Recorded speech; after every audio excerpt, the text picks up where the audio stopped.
Assalamualaikum warahmatullahi wabarakatuh. Perkenalkan, nama saya Indah Purnamasari dengan NIM B1B123057. Di sini saya akan mempresentasikan materi penerimaan negara. Yang pertama, sumber-sumber penerimaan negara.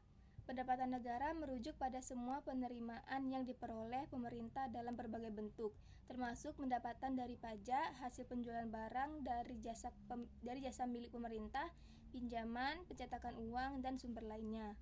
Meskipun sulit untuk menetapkan batasan yang jelas pada berbagai jenis pendapatan negara, secara umum sumber-sumber penerimaan tersebut dapat dikategorikan sebagai berikut.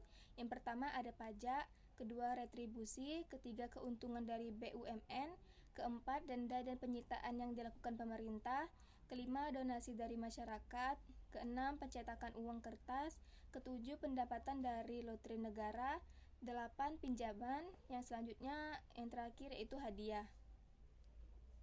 Materi selanjutnya yaitu distribusi beban negara. Hal penting dalam menentukan sumber-sumber keuangan negara adalah pemecahan masalah mengenai prinsip-prinsip yang harus ditempuh untuk mendistribusikan beban keuangan negara kepada para anggota masyarakatnya.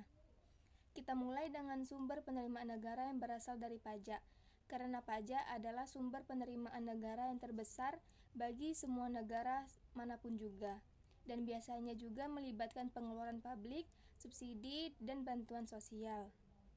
Materi selanjutnya yaitu sistem perpajakan dan politik pajak. Setiap pajak terdiri dari sasaran atau objek pajak dan tarif pajak.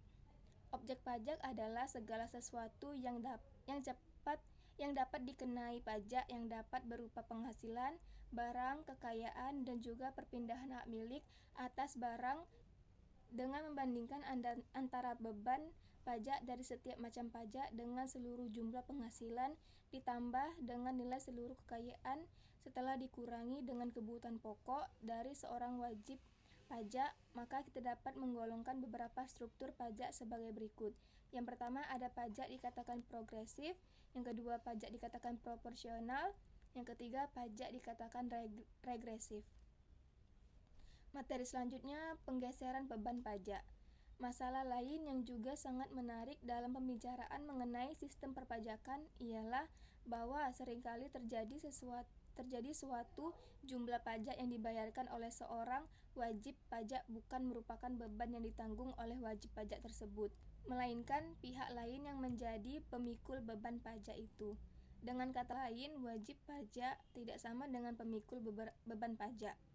Dalam hal ini, wajib pajak menggeserkan sebagian atau seluruh beban pajak itu kepada orang lain.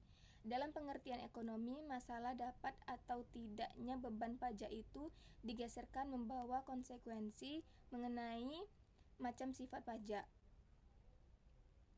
Pajak yang bebannya dapat digeser disebut dengan pajak tidak langsung, sedangkan pajak yang bebannya tidak dapat digeserkan kepada pihak lain disebut pajak langsung. Pajak-pajak yang bebannya dapat digeserkan biasanya adalah pajak penjualan, cukai, pajak pertambahan nilai, dan sebagainya. Sekian, terima kasih. Wassalamualaikum warahmatullahi wabarakatuh.